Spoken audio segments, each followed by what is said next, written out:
ছোট লোকের বাচ্চা, তোর কত বড় সাহস! 2 টাকার ঝাড়ু দিয়ে আমার প্যান্টটা নষ্ট করে দিচ্ছিস। সরি স্যার, আমি খেয়াল করি না স্যার, আপনি রাগ করবেন না। কি তুই জানোস আজকে আমি ইন্টারভিউ দিতে যাব, তুই যে আমার প্যান্টটা ঝাড়ু মেরে নষ্ট করে দিলি, আমি ইন্টারভিউ কিভাবে দিব এখন? স্যার আপনি রাগ করবেন না, আমি আপনার প্যান্টটা পরিষ্কার করে দিচ্ছি। ঠিক আছে, ভালো করে দে।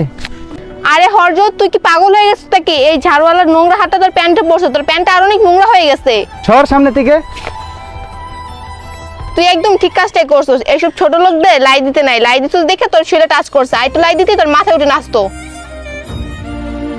স্যার আমি গরিব মানুষ, ভুল করে আপনার পায়ে ঝাড়ুটা লাগছে, তার জন্য আপনি আমাকে লাথি মারবেন? আপনি জানেন স্যার, আমার ঘরে কামাই করার মতো কেউ নেই আমি ছাড়া। আজকে যদি আমি অসুস্থ হয়ে যাই, তা আমার ফ্যামিলিকে কে দেখবে স্যার? এই ছোট লোকের বাচ্চা, তোর ফ্যামিলিতে কে কে আছে সেটা আমার জন্য কি লাভ? আর আমি কি তোর ফ্যামিলির দায়িত্ব নিয়ে রাখছি নাকি? সত্যি কথা বলতে কি, তোরা এই দুনিয়ার পোকামাকড়, তোরা যদি মরে যাস না তোদের খবর কেউ নিতে আসবে না। ছোট লোকের বাচ্চা কোথাকার। হরজ, তুই ঠিকই বলছিস, এইসব গরিব মানুষরা আমাদেরকে রাস্তাঘাটে অনেক অসুবিধা করে। আর তুই জানোস, এইসব গরিব ছোট লোকের ছেলেমেয়েরা বড় হয়ে ডেন্ডি খায়, চিন্তাই করে, এদের বেঁচে থাকার কোনো দরকারই নাই। আরে ম্যাডাম, এগুলো আপনি কি বলছেন? আমি কি ইচ্ছে করে গরিব হয়েছি? আর আমরা মরে গেলে কি কারো যায় আসে না? হ্যাঁ, আমাদের যায় আসে না, কারণ তোরা এই দুনিয়া একটা ভাইরাস।